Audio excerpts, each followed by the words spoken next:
नमस्कार मित्रांनो, study first MPSCच्या या यूट्यूब चॅनलवर तुम्हा सर्वांचं मनापासून स्वागत आहे।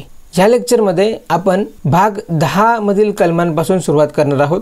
या आधीच्या भागांच्या कलमांचा आपण चांगल्या प्रकारे आढावा घेतलेला आहे आणि त्यांना लक्षात ठेवण्याचा प्रयत्न केलेला आहे। सो पुढील कलम जी आहेत त्यातील जी महत्त्वाची आहेत त्यांना आपल्याला लक्षात ठेवायचं आहे। So let's start. तर बघा मित्रांनो, पुढील जो भाग आहे भाग 10, ठीक आहे। सो भाग 10 कशाशी संबंधित आहे तर अनुसूचित क्षेत्रे व आदिवासी क्षेत्रे, ठीक आहे। आणि ह्यामध्ये कलम 244 व कलम 244A यांचा समावेश होतो। तर आपण घटनेतील जे 25 भाग आहेत व 12 परिशिष्ट आहेत यावर एक सेपरेट लेक्चर कंडक्ट केलेला आहे आणि त्यामध्ये या सर्व भागांचा आपण चांगल्या प्रकारे आढावा घेतलेला आहे, त्यांना लक्षात ठेवण्याचा प्रयत्न केला आहे। कलम तर आपल्यासाठी महत्त्वाचे आहेतच आणि त्याच पद्धतीने हे जे घटनेतील 25 भाग आहेत आणि 12 परिशिष्ट आहेत हे सुद्धा आपल्यासाठी महत्त्वाचे आहेत, म्हणून तो एक सेपरेट लेक्चर कंडक्ट केला। तो सुद्धा तुम्ही नक्की बघून घ्या आणि हा लेक्चर आणि आपली ही जी कलम पाठांतर सिरीज आहे ही सुद्धा तुम्ही चांगल्या प्रकारे कंडक्ट करा आणि यातील प्रत्येक कलम जे महत्त्वाचे आहेत ते लक्षात ठेवण्याचा प्रयत्न करा। प्रयत्न नाही तर ते पाठच करायचे आहेत, कारण आयोग कलमांवर प्रश्न विचारतो आणि इथून पुढे जी महत्त्वाची कलम आहेत त्यांच्यावर पण आयोग काय करत असतो तर प्रश्न विचारत असतो स्टेटमेंटच्या स्वरूपात। सो ते आपल्याला लक्षात ठेवायचे, ठीक आहे। सो भाग 10 मध्ये अनुसूचित क्षेत्रे व आदिवासी क्षेत्रे यांच्या संदर्भाच्या तरतुदी आहेत आणि त्याच्यामध्ये कलम 244 व 244A ही दोन कलमांचा समावेश आहे, ठीक आहे। पण त्याच्यामध्ये बघा कलम 244 काय म्हणतो तर अनुसूचित क्षेत्र आणि आदिवासी क्षेत्राचे प्रशासन, ठीक आहे। मग कलम 244 आपण शॉर्टमध्ये लक्षात ठेवलं अनुसूचित व आदिवासी क्षेत्र, ठीक आहे। आपण एवढंच लक्षात ठेवायचं अनुसूचित व आदिवासी क्षेत्र, कारण एक्झाममध्ये आपण हे कीवर्ड्स बघितले की आपल्याला लक्षात येईल की हे कलम 244 आहे। मग जे अनुसूचित क्षेत्र आहेत आदिवासी क्षेत्र आहेत बरोबर, मग यांच्या प्रशासनासंबंधीच्या तरतुदी म्हणजे त्याच्या संदर्भात राष्ट्रपती आणि राज्यपालांचे जे अधिकार आहेत त्याच्या तरतुदी ह्याच्यामध्ये दिलेल्या आहेत, ठीक आहे। त्यानंतर कलम 244A काय म्हणतो तर आसाममधील विशिष्ट आदिवासी क्षेत्र असणाऱ्या स्वायत्त राज्याची स्थापना आणि त्यासाठी विधिमंडळ किंवा मंत्रिमंडळ किंवा दोन्हीही स्थापन करणे, ठीक आहे, असं कलम 244A सांगतो।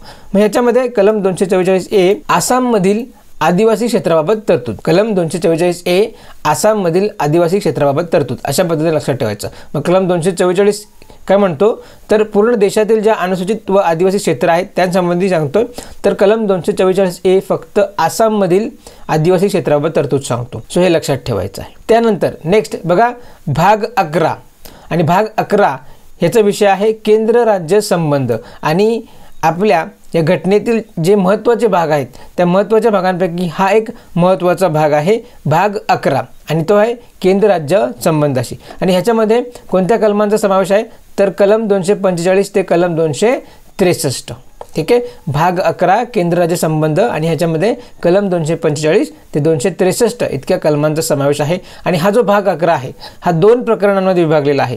मग प्रकरण 1 जो आहे तो केंद्र राज्य यांच्या कायदेविषयक संबंधी तरतुदी देतो, ठीक आहे। प्रकरण 1 जो आहे तो केंद्र राज्य संबंधांच्या कायदेविषयक संबंधांसंबंधी तरतुदी देतो आणि त्याच्यामध्ये कलम 245 ते 255 इतक्या कलमांचा समावेश होतो, ठीक आहे। आणि ह्यावर प्रश्न विचारलेला आहे, सो हे लक्षात घ्यायचं।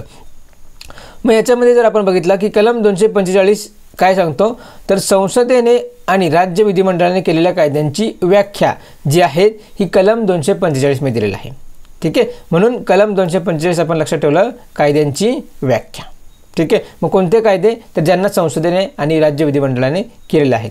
त्यानंतर ठीक आहे कलम 246 काय म्हणतो तर संसदेने आणि राज्य विधिमंडळाने केलेल्या कायद्यांचे विषय, संसदेने आणि राज्य विधिमंडळाने केलेल्या कायद्यांचे विषय हे याची तरतूद कलम 246 मध्ये केलेली आहे। म्हणून कलम 246 कायद्यांचे विषय अशा पद्धतीने आपल्याला लक्षात ठेवायचं आहे, ठीक आहे। त्यानंतर बघा कलम 247 सो विशिष्ट अतिरिक्त न्यायालय स्थापन करण्याबाबत संसदेचा अधिकार, विशिष्ट अतिरिक्त न्यायालय स्थापन करण्याबाबत संसदेचा अधिकार आणि ही तरतूद घटनेच्या कलम 247 मध्ये दिलेली आहे। मग कलम 247 काय सांगतो तर विशिष्ट अतिरिक्त न्यायालय, विशिष्ट अतिरिक्त न्यायालय ही तरतूद कलम 247 मध्ये दिलेली आहे, हे लक्षात ठेवायचं. त्यानंतर नेक्स्ट बघा कलम 248. कलम 248 तर कायदे करण्याचे उर्वरित अधिकार. कायदे करण्याचे उर्वरित अधिकार ही तरतूद घटनेच्या कलम 248 मध्ये दिलेली आहे आणि म्हणून कलम 248 काय म्हणतो तर उर्वरित कायदेकारी अधिकार. अशा पद्धतीने आपण कीवर्ड्स बनवून त्याला लक्षात ठेवू शकतो. त्यानंतर बघा की जे महत्त्वाचं कलम आहे कलम 249. ठीक आहे, अतिशय महत्त्वाचं कलम आहे. यावर आयोगाने प्रश्न विचारून झालेले आहेत आणि विचारू शकतो पुन्हा. ठीक आहे, मग बघा राष्ट्रहिताच्या दृष्टीने राज्यसूचीतील विषयांवर कायदे करण्याचा संसदेचा अधिकार. ठीक आहे, हा कलम 249 अन्वये संसदेला दिलेला आहे. ठीक आहे, मग ह्या कलमांमध्ये जोड्या लावा स्वरूपात सुद्धा प्रश्न विचारले जातात. ठीक आहे, म्हणून कलम 249 आपण लक्षात ठेवायचं की राज्यसूचीतील विषयांवर कायदे. ठीक आहे, मग राज्यसूचीतील विषयांवर कायदे करण्याचा संसदेचा अधिकार आहे. ठीक आहे, सो हे लक्षात ठेवायचं. मग कोणत्या प्रसंगी संसद राज्यसूचींवर कायदे करू शकते तर ते आपण जेव्हा केंद्र व राज्य संबंध हा जो चॅप्टर आहे तो डीपमध्ये बघू, त्यामध्ये आपण नक्कीच बघणार. ठीक आहे, त्याचं आपण डीपमध्ये ॲनालिसिस करणार आहोत. मग त्यानंतर कलम 250. ठीक आहे, हा सुद्धा एक महत्त्वाचा कलम आहे. बघा कलम 249 250 हे दोन्ही महत्त्वाचे आहेत. मग बघा आणीबाणी लागू असताना राज्यसूचीत कोणत्याही विषयावर कायदे करण्याचा संसदेचा अधिकार. ठीक आहे, मग कलम 250ला आपण शॉर्टमध्ये लक्षात ठेवलं आणीबाणीच्या वेळी राज्यसूचीवर कायदे. ठीक आहे, मग बघा 249 आणि 250 या दोन्ही ह्याच्यामध्ये राज्यसूचीतील कायदे करण्यावर संसदेच्या अधिकारासंबंधित तरतुदी दिल्या आहेत. ठीक आहे, मग एक म्हणजे 249 मध्ये काय आहे तर इतर प्रसंगी. ठीक आहे, इतर प्रसंगी राज्यसूचीतील विषयांवर कायदे करण्याचा संसदेचा अधिकार. आणि 250 मध्ये काय दिलेलं आहे तर जेव्हा आणीबाणीची सिच्युएशन असते त्यावेळी राज्यसूचीवर कायदे करण्याचा संसदेचा अधिकार. ह्या तरतुदी आपण आहेत तशा लक्षात ठेवायच्या आहेत. ठीक आहे, त्यानंतर बघूया आपण कलम 251. सो कलम 251 आपल्यासाठी महत्त्वाचा नाही आहे. कलम 249 व कलम 250 अंतर्गत संसदेने बनवलेले कायदे आणि राज्य विधिमंडळाने बनवलेले कायदे यांतील विसंगती. ठीक आहे, ही तरतूद कलम 251 मध्ये दिलेली आहे. इतकंसं आपल्यासाठी हे महत्त्वाचं नाही आणि विचारलं जात नाही, परंतु कलम 249 आणि 250 हे आपल्यासाठी महत्त्वाचं आहे, तर ते चांगल्या पद्धतीने लक्षात ठेवायचं. त्यानंतर बघा कलम 252 हा सुद्धा आपल्यासाठी महत्त्वाचा कलम आहे. मग बघा 2 किंवा अधिक राज्यांच्या सहमतीने कायदे करण्याचा संसदेचा अधिकार आणि असे कायदे इतर राज्यांनी स्वीकारणे या संबंधी तरतुदी कलम 252 मध्ये दिलेल्या आहेत. ठीक आहे, म्हणजे जेव्हा 2 किंवा अधिक राज्यांनी विनंती केली की राज्यसूची म्हणजे त्या राज्यांच्या बाबतीत राज्यसूचीवर कायदे करा, तर तेव्हा काय करते संसद कायदा करते. ठीक आहे, मग ही जी तरतूद आहे कलम 252 मध्ये दिलेली आहे. म्हणून कलम 252 आपण शॉर्टमध्ये लक्षात ठेवलं की राज्यांच्या सहमतीने करायचे कायदे. सो इथे लक्षात ठेवायचं कलम 252 मध्ये 2 किंवा अधिक राज्यांच्या सहमतीने कायदे करण्याचा जो संसदेचा अधिकार आहे त्या संबंधित तरतुदी ह्याच्यामध्ये दिलेल्या आहेत. सो हा सुद्धा एक महत्त्वाचा कलम आहे आणि हा लक्षातच ठेवायचा आहे. म्हणजे 249 250 252 आणि कलम 253 हे महत्त्वाचे कलम आहेत आपल्यासाठी आणि हे पाठच करून ठेवायचे आहेत. मग बघा आंतरराष्ट्रीय करार अंमलात आणण्यासाठी करावयाचे कायदे ही जी तरतूद आहे कलम 253 मध्ये दिलेली आहे. आंतरराष्ट्रीय करार अंमलात आणण्यासाठी करावयाचे कायदे ही तरतूद कलम 253 मध्ये दिलेली आहे. ठीक आहे, मग कलम 253 साठी आपण कीवर्ड बनवला आंतरराष्ट्रीय करारासाठी कायदे. ठीक आहे, सो याच्या आधीही मी तुम्हाला सांगितलेलं आहे की सर्वप्रथम कलम समजून घ्यायचा. ठीक आहे, पूर्णच्या कलमामध्ये काय तरतूद दिली आहे ती समजून घ्यायची आणि मग त्याचा कीवर्ड्स बनवायचा. ठीक आहे, म्हणजेच की डायरेक्टली आपण जे शॉर्ट फॉर्म बनवून ते लक्षात ठेवण्याचा प्रयत्न करायचा नाही आहे. तर सर्वप्रथम तो कलम काय आहे तो समजून घ्यायचा आणि मग त्यांच्या जेव्हा आपण त्याच्या प्रत्येक तरतुदीशी फॅमिलियर होऊ मग त्या शॉर्ट ट्रिक्स बनवून आपण त्याचं लक्षात ठेवायचं. मग जेव्हा आपण त्या कलमांचे फॅमिलीवर होऊ ना तेव्हा आपण त्याचे आणि त्यानंतर त्याचे शॉर्ट ट्रिक्स बनवू. सो जेव्हा पण आपण रिव्हिजन करू तर शॉर्ट ट्रिक्सवरून आपल्याला पूर्ण कलम लक्षात येईल. ठीक आहे, आणि ते लगेच नाही होणार तर हळूहळू आपल्याला ते करावं लागेल. ठीक आहे, सो आपली काही एक्झाम आपल्याला लगेच द्यायची नाही आहे. आपल्या एक्झामला वेळ असतो. सो एक्झामच्या आधीच आपल्याला ह्या गोष्टी करून ठेवाव्या लागतात. ठीक आहे, त्यानंतर बघा कलम 254. सो कलम 254 सुद्धा आपल्यासाठी महत्त्वाचा नाही आहे की संसदेने केलेले कायदे आणि राज्य विधिमंडळाने केलेले कायदे यातील विसंगती जर आढळल्या तर त्या संबंधी कशा पद्धतीने त्या हाताळाव्यात याच्या ज्या तरतुदी आहेत या कलम 254 मध्ये दिलेल्या आहेत. मग कलम 254 संसदेने केलेले कायदे आणि राज्य विधिमंडळाने केलेले कायदे यातील विसंगती. ठीक आहे. सो आतापर्यंत हा महत्त्वाचा नाही आहे, पण आपण बघतोय की आयोग ट्रेंड चेंज करतोय. जे कलम विचारलेले नाहीत त्यांच्यावर सुद्धा आयोग प्रश्न विचारत आहे. म्हणून आपल्याला प्रत्येक कलमाचा आढावा घ्यायचा आहे आणि कंटिन्युअसली ते रिव्हिजनमध्ये ठेवायचे आहेत. ठीक आहे. मग कलम 255 काय म्हणतो तर शिफारसी आणि पूर्व परवानगीशिवाय आवश्यकता ही केवळ प्रक्रियेची बाब समजली जावी. ठीक आहे. शिफारसी आणि पूर्व परवानगीची आवश्यकता ही केवळ प्रक्रियेची बाब समजली जावी. ठीक आहे. म्हणजे काही जे कायदे करण्यासाठी राष्ट्रपतीची परवानगी घ्यावी लागते किंवा कोणाची शिफारस लागते. ठीक आहे. समजते शिफारसी आणि पूर्व परवानगीची आवश्यकता ही केवळ प्रक्रियेची बाब समजली जावी. कोणाच्या बाबतीत तर केंद्र राज्य संबंधांच्या बाबतीत. ठीक आहे. मग ती तरतूद कलम 255 मध्ये दिलेली आहे, हे लक्षात ठेवायचं. सो अशा पद्धतीने 245 ते 255 या ही जी कलमं आहेत ही केंद्र राज्य संबंधांच्या कायदेविषयक तरतुदी व्यक्त करतात. ठीक आहे. आणि आपण त्यांचा आढावा घेतलेला आहे. त्यानंतर बघा ह्या भाग 11 मधील प्रकरण जे 2 आहे ते म्हणजेच की प्रशासकीय संबंध, केंद्र व राज्य यांमधील प्रशासकीय संबंधाच्या तरतुदी ह्या प्रकरण 2 मध्ये दिलेल्या आहेत. मग याच्यामध्ये कलम 256 ते 263 या कलमांचा समावेश होतो. कलम 256 ते कलम 263 यांचा समावेश होतो. मग याच्यामध्ये कलम 256 काय सांगितलेलं आहे? कलम 256 तर संघ राज्याची आणि राज्यांची कर्तव्ये. ठीक आहे. तर बघा कलम 256 जो आहे संघ राज्याची आणि राज्यांची कर्तव्ये आणि कलम 356 ठीक आहे तो आपण पुढे बघणार आहोत. पण तो जो कलम आहे तो आणीबाणी संदर्भात आहे, राष्ट्रपती राजवटी संदर्भात आहे. परंतु जर आपल्याला स्टेटमेंटमध्ये फसवायचं झालं असेल तर आयोग काय करू शकतो की 256च्या ठिकाणी आणीबाणीची तरतूद टाकून देऊ शकतो आणि मग आपल्याला विचारू शकतो की खालील जे स्टेटमेंट किंवा खाली दिलेले कलम योग्य की अयोग्य ते ओळखायचं आहे. ठीक आहे. मग बघा 256 मध्ये काय दिलेलं आहे तर संघ राज्यांची आणि राज्यांची कर्तव्ये या संबंधित तरतुदी ह्या कलम 256 मध्ये दिलेल्या आहेत. ठीक आहे. सो हे चांगलं प्रॉपर लक्षात ठेवायचं. ओके. त्यानंतर बघा कलम 257 कलम 257 तर काही बाबतीत संघ राज्याचे राज्यावर नियंत्रण. कलम 257 काही बाबतीत संघ राज्याचे राज्यावर नियंत्रण ही संबंधित तरतुदी व्यक्त करतो. ठीक आहे. हे लक्षात ठेवायचं आपण.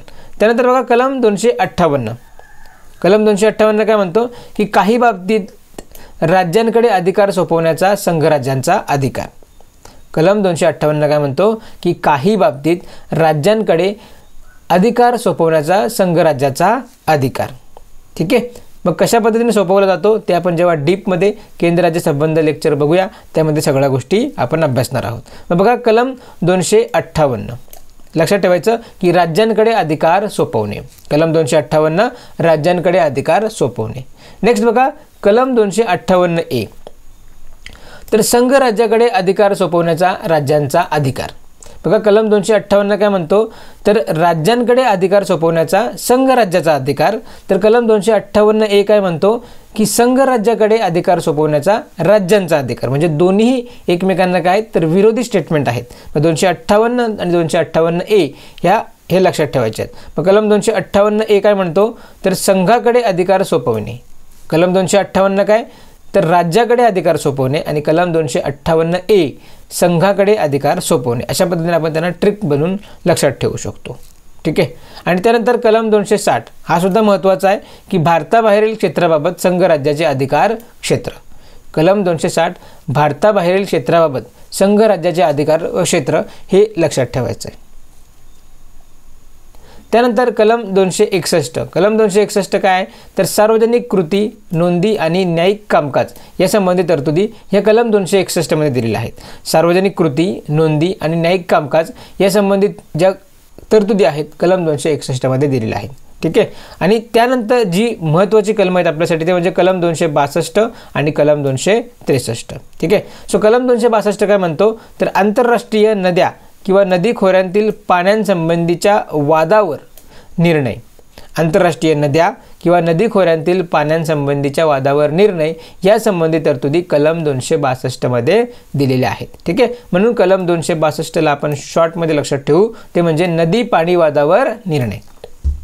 नदी पाणी वादावर निर्णय हे अशा संबंधीचा विषय एखाद्या स्टेटमेंटमध्ये आला तर लगेच आपल्याला समजायचं की हे कलम 262 मधील तरतुदी आहेत. ठीक आहे, हे लक्षात ठेवायचं.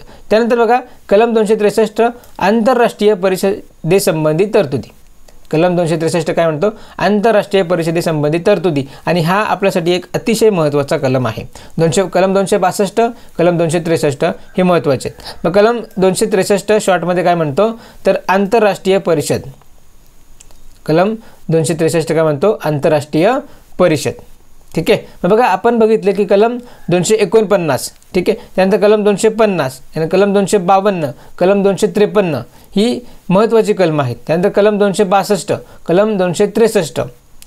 ठीक आहे, तर ही या भागामधील अतिशय महत्त्वाची कलम आहेत आणि यावर वारंवार प्रश्न विचारलेले गेलेले आहेत. सो ही आपल्याला काही करून पाठच करून ठेवायची आहेत. मग कलम 262 नदी पाणी वादावर निर्णय आणि कलम 263 आंतरराष्ट्रीय परिषद हे लक्षात ठेवायचं. म्हणजे बघा की जेव्हा आपण कलम समजून घेतो आणि एकदा समजल्यावर त्याच्या आपण शॉर्ट ट्रिक्स बनवल्या ना की पुन्हा रिव्हिजनमध्ये फक्त शॉर्ट ट्रिक्स वाचायच्या, आपल्याला आपोआप ती कलम लक्षात राहतात.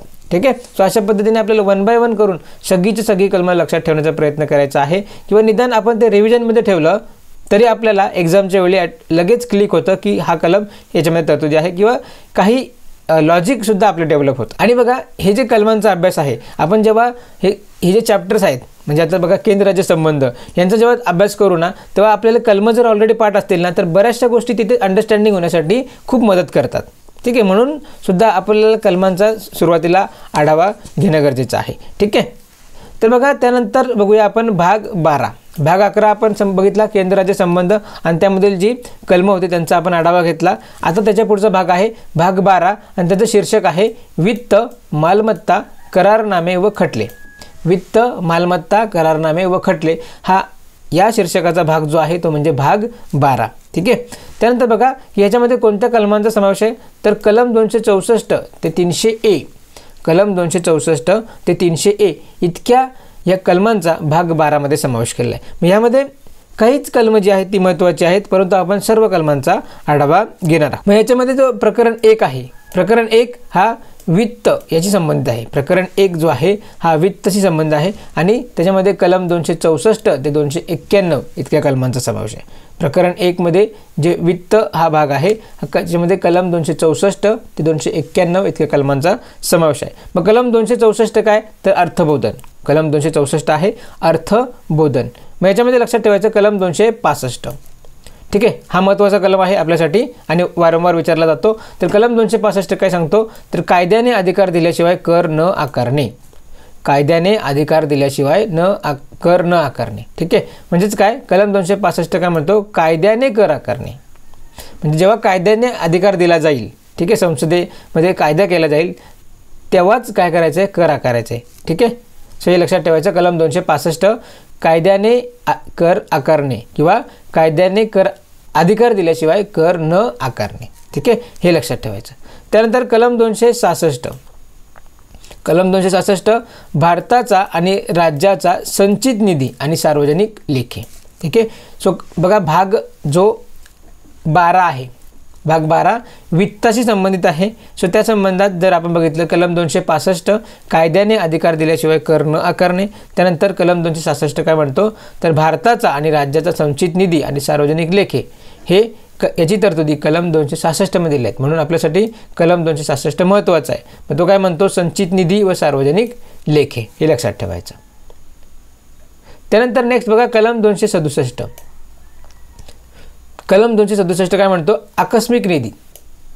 ठीक आहे, जो आकस्मिक निधी संबंधी तरतुदी आहेत ती तरतूद कलम 267 मध्ये दिलेली आहे, हे लक्षात ठेवायचं.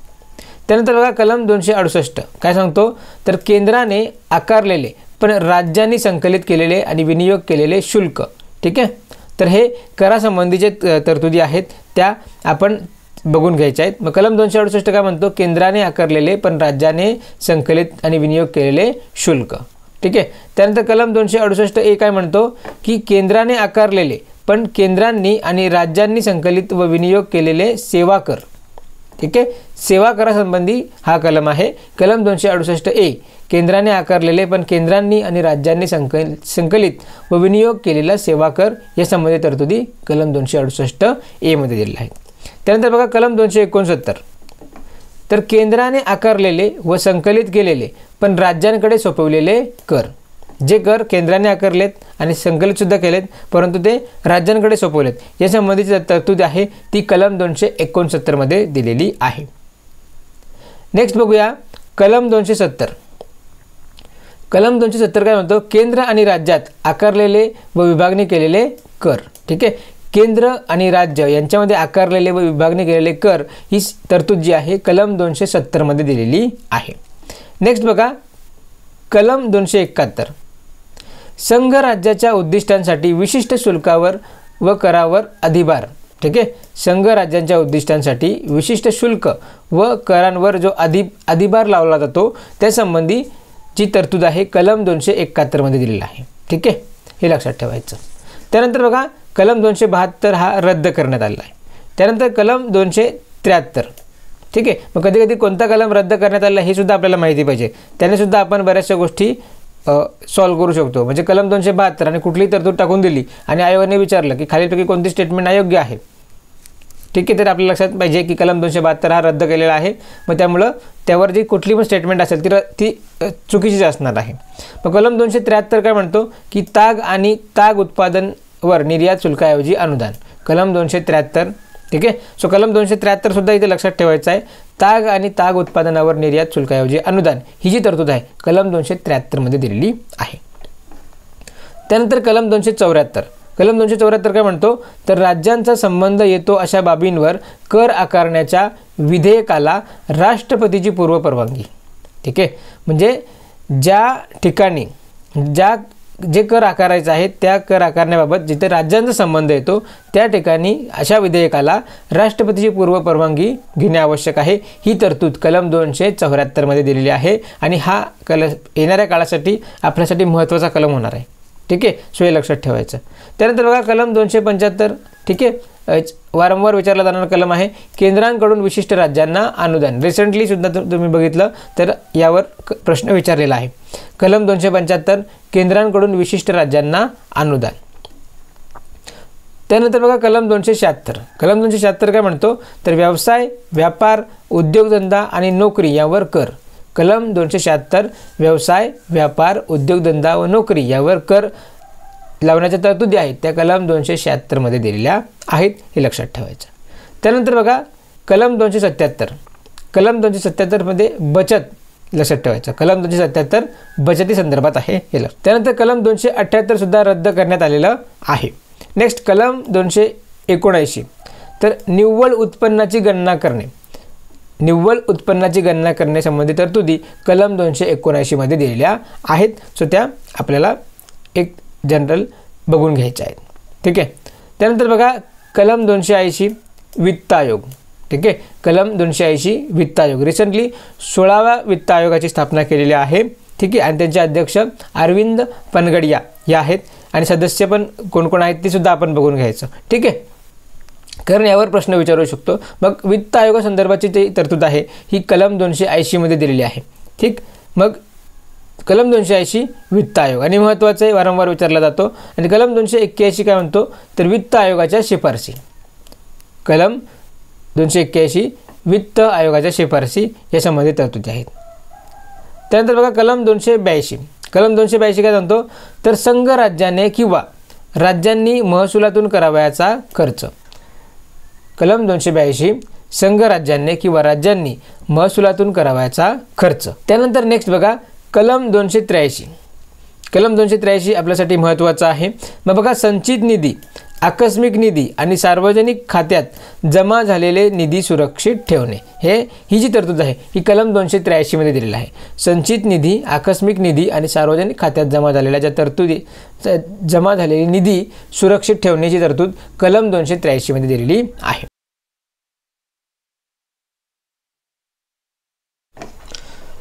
त्यानंतर बघा कलम 284.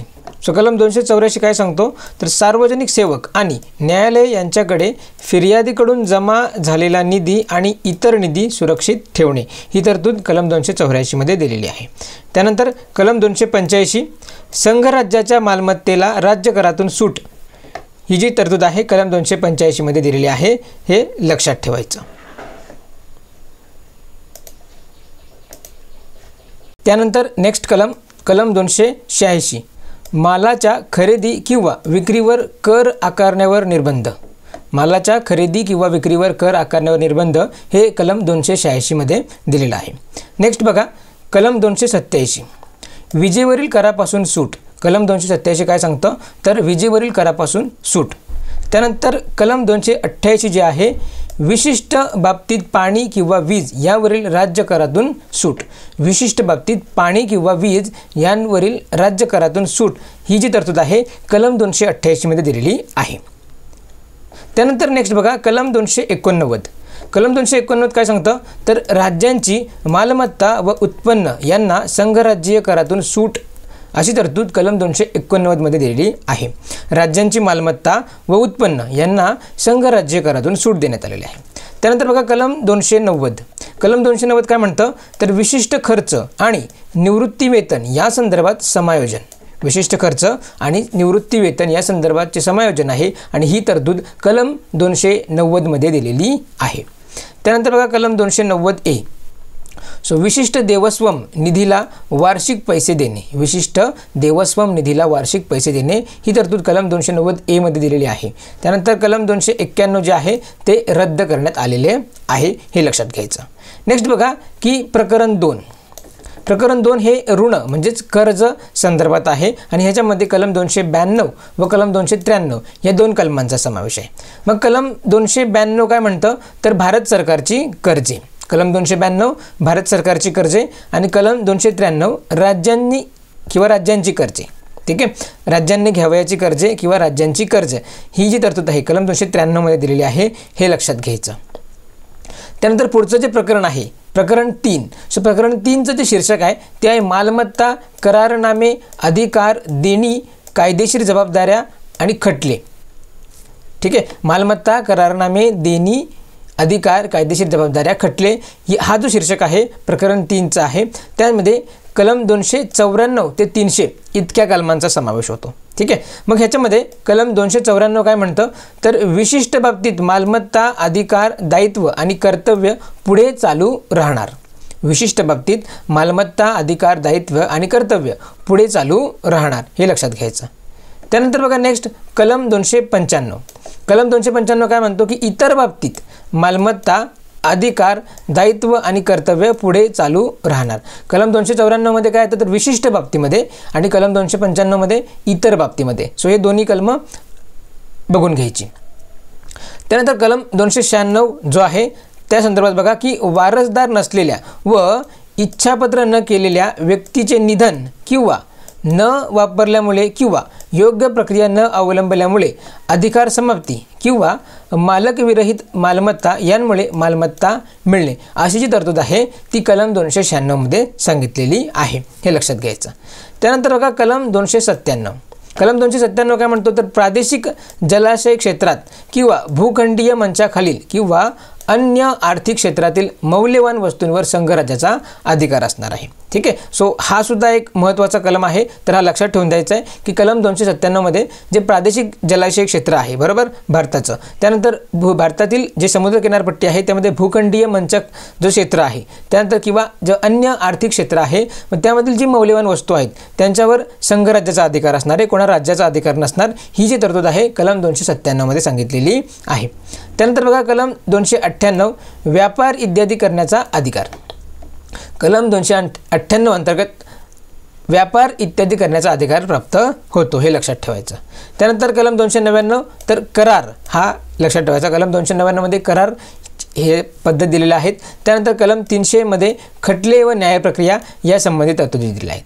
कलम 300 मध्ये खटले व न्याय प्रक्रिया यामधील तरतुदी दिलेल्या आहेत, हे लक्षात घ्यायचं. त्यानंतर जो महत्त्वाचा आहे प्रकरण 4.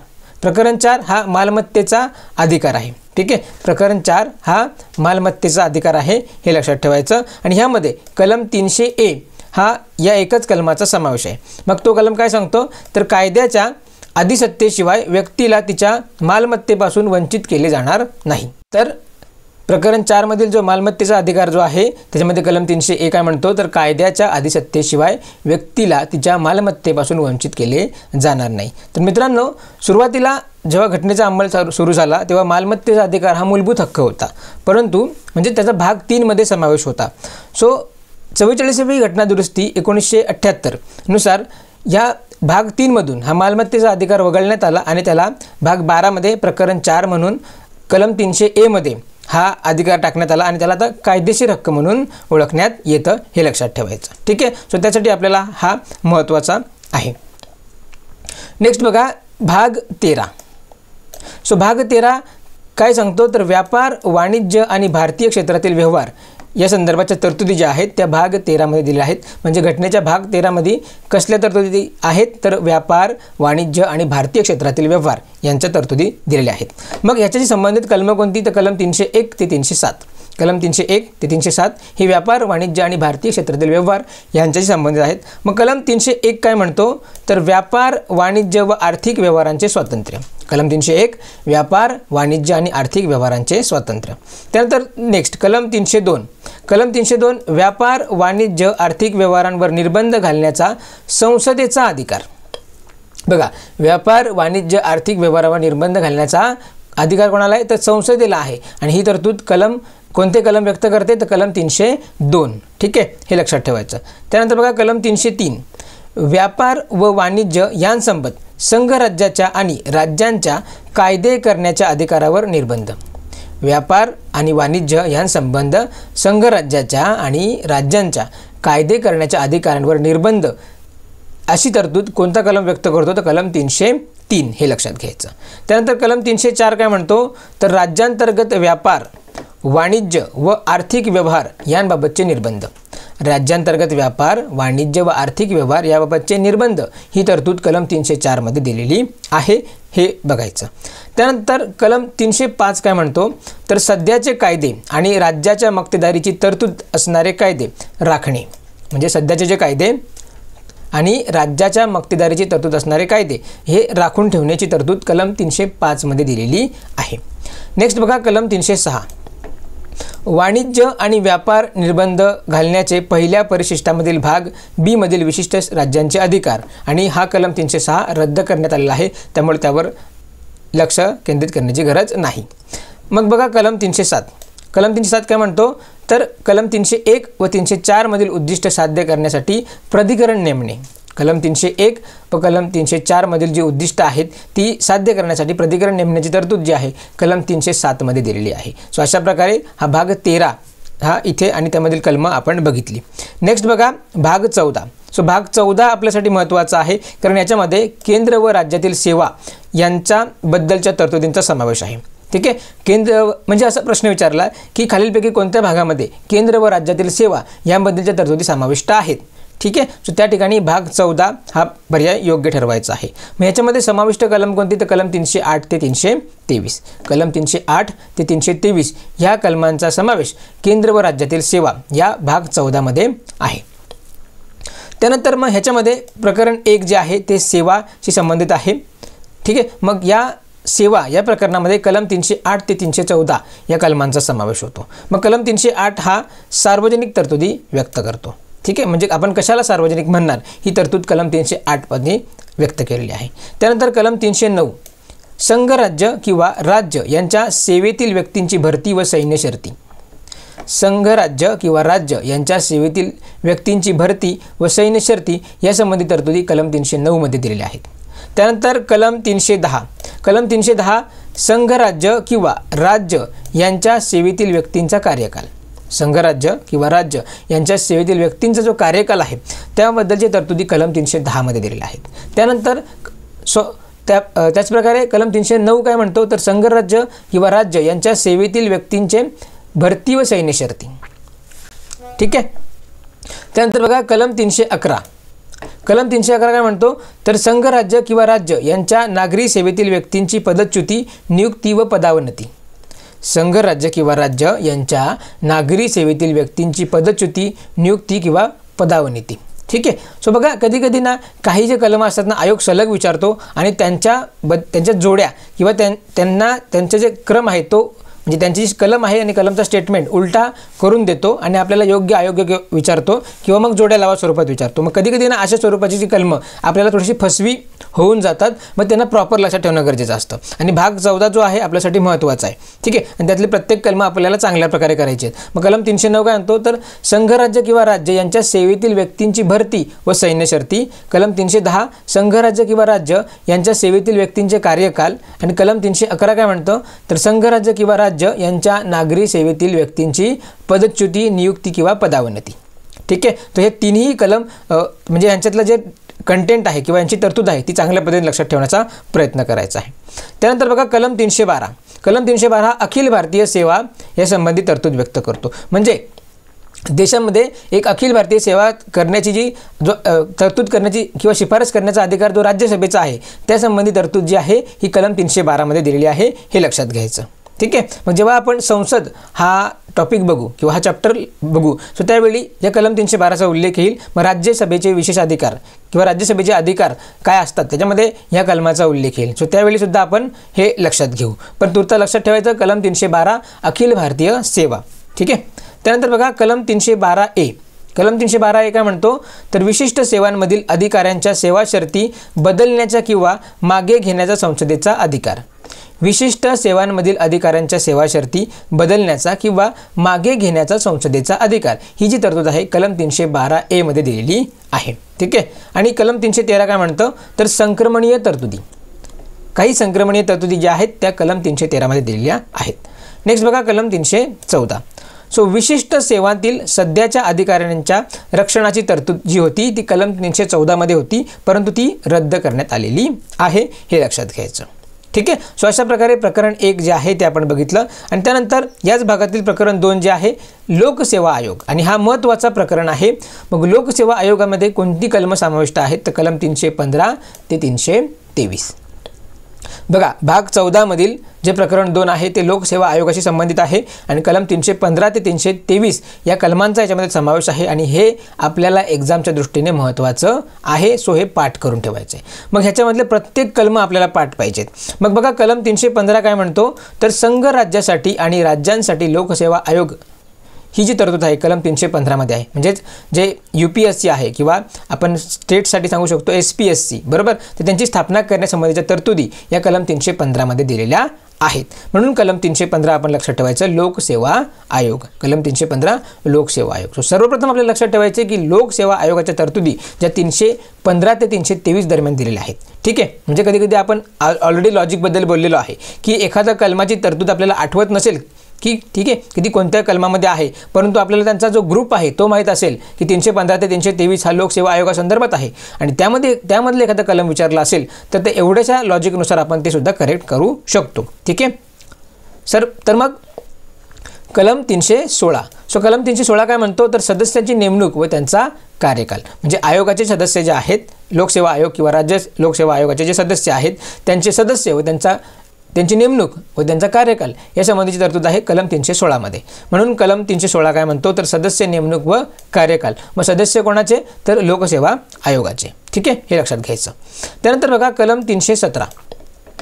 तर कलम 317 हा आपल्यासाठी महत्त्वाचा कलम आहे.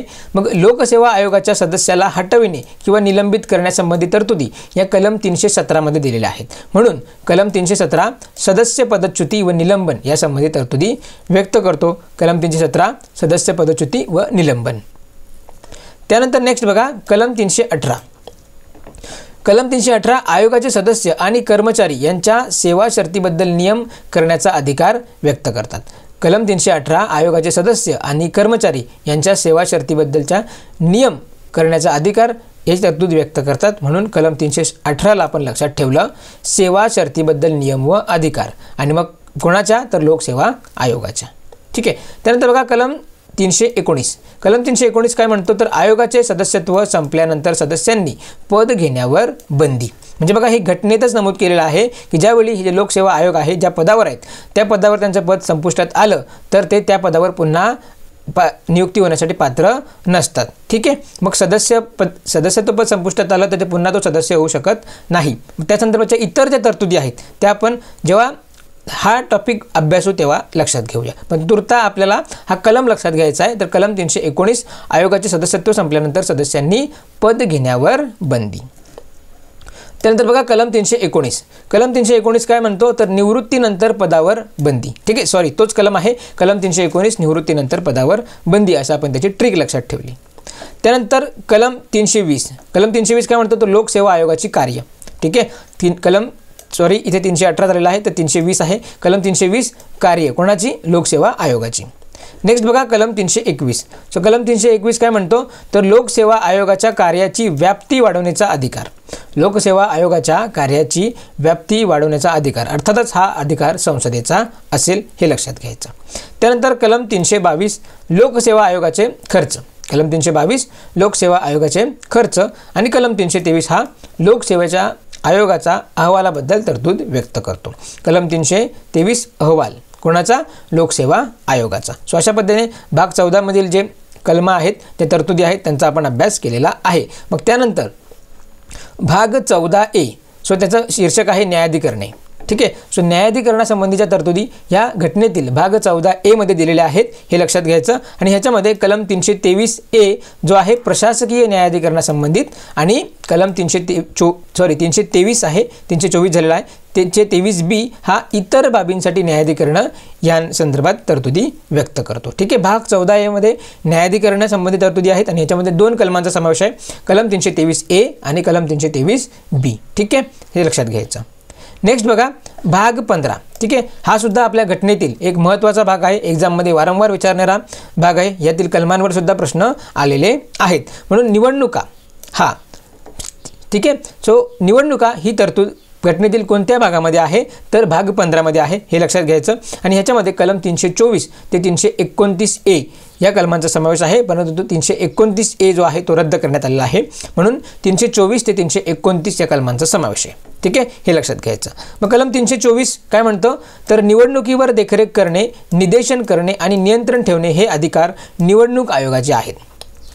म्हणजे भारतामध्ये जे संसद ठीक आहे आणि राज्य विधानसभा बरोबर यांच्या ज्या निवडणुका होतात यांच्या निवडणुकीवर देखरेख करणे, निदेश करणे आणि नियंत्रण ठेवणे हे अधिकार निवडणूक आयोगाचे आहेत हे लक्षात घ्यायचं. त्यानंतर कलम 325 काय म्हणतो तर धर्म, वंश, जात किंवा लिंग या कारणावरून कोणत्याही व्यक्तीला मतदार यादीत समावेश करण्यास अपात्र ठरवले जाणार नाही व विशेष मतदार यादीत समावेश करण्याची मागणी करता येणार नाही. ठीक आहे. बघा धर्म, वंश, जात आणि लिंग या कारणावरून कोणत्याही व्यक्तीला मतदार यादीत समावेश करण्यास अपात्र ठरवले जाणार नाही आणि कोणत्याच अशी नागरिकाची विशेष यादीत समावेश करण्याची मागणी करता येणार नाही.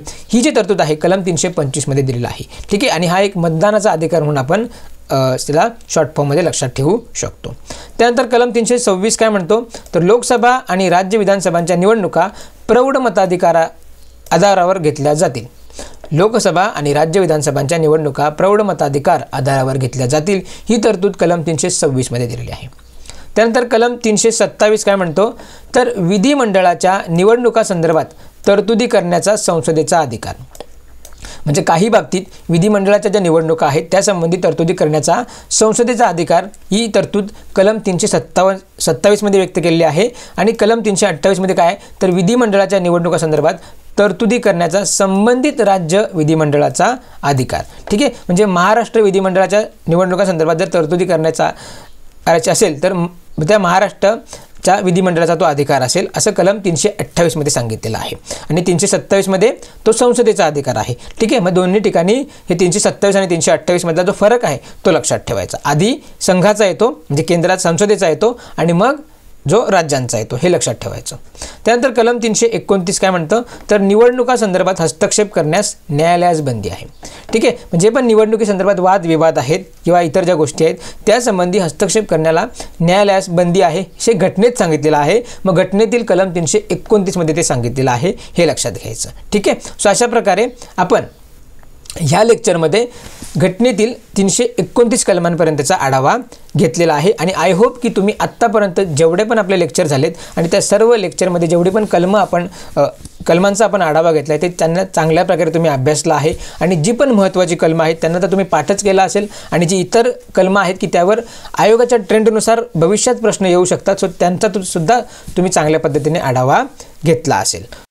त्याचप्रकारे आत्तापर्यंत आपल्या चॅनलला तुम्ही जर सबस्क्राईब केलं नसेल तर नक्की सबस्क्राईब करून घ्या आणि बेल आयकनला हिट करा, जेणेकरून आपण जे पण लेक्चर कंडक्ट करू त्याचे नोटिफिकेशन तुम्हाला लगेच मिळतील आणि तुम्ही ते लेक्चर बघू शकता. ठीक आहे. त्याचप्रकारे या व्हिडिओचा कंटेंट तुम्हाला आवडला तर नक्की आपल्या ह्या व्हिडिओला लाईक करा. त्याचप्रकारे तुमच्या मित्रमैत्रिणींनासुद्धा शेअर करा, जेणेकरून त्यांनासुद्धा ही व्हिडिओ बघता येईल. त्याचप्रकारे तुमचे जे पण कमेंट्स आहेत किंवा तुमच्या ज्या प्रतिक्रिया आहेत त्या मला कमेंटद्वारे कळवा, जेणेकरून आपली जी सिरीज आहे त्याचा तुम्हाला फायदा होतो आहे का किंवा अजून काही इम्प्रूव्हमेंट्स केल्या पाहिजेत त्या संदर्भाच्या गोष्टी मला कळतील आणि नक्कीच आपल्या सर्वांना किंवा आपली ही जी सिरीज आहे सर्वांना फायद्याची करण्यासाठी अजून हेल्प ठरेल. सो नक्कीच तुम्ही तुमच्या ज्या प्रतिक्रिया आहेत त्या मला कमेंटद्वारे कळवा. सो या व्हिडिओमध्ये किंवा या लेक्चरमध्ये इथेच थांबतोय. नेक्स्ट लेक्चरमध्ये आपण जे बाकीचे कलमं आहेत त्यांचा संपूर्णपणे आढावा घेणार आहोत आणि ही सिरीज जी आहे म्हणजेच कलम पाठांतर सिरीज ही जी आपली संपणार आहे. त्याचप्रकारे आपले इतर जी लेक्चरसुद्धा